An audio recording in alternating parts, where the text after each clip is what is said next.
Moving on to the outlook for 2022. There's no question that the group is in, I think, a fairly strong position, and the business is generating good cash profits. What do I think the outlook is for 2022 in terms of our progress? I do not have the same concerns that maybe some of my competitors have expressed in the marketplace about what will happen, and that is because our model is quite different. We're both, most of our businesses rely on a quite strong entrepreneurial client base, owners of businesses, founders of businesses, and that means that the way in which our activity is structured is quite different.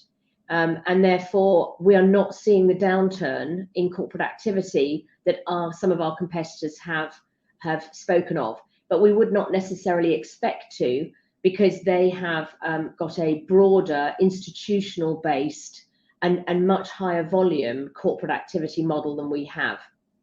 I want to touch briefly in the outlook on Russian clients, which I know is probably a question I haven't checked, but is inevitably a question that I will get.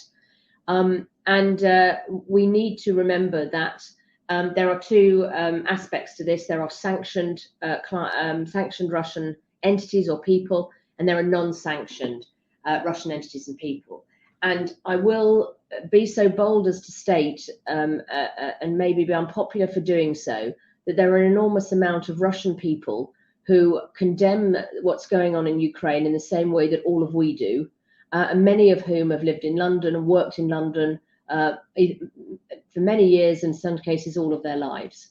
And therefore we do not have a blanket approach of banning Russian clients.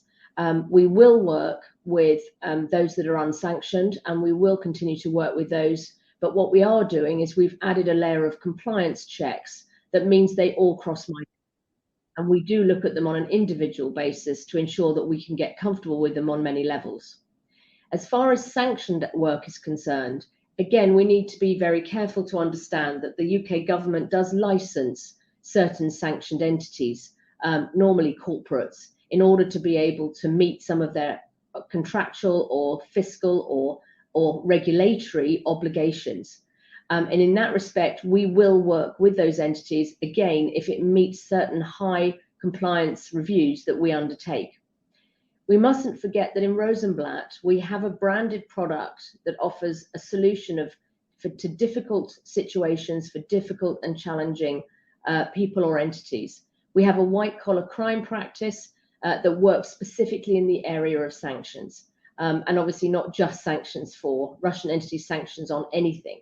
And therefore, this is an area in which we do make a living, and which we will continue to do so as long as we are comfortable that it is the right thing to do.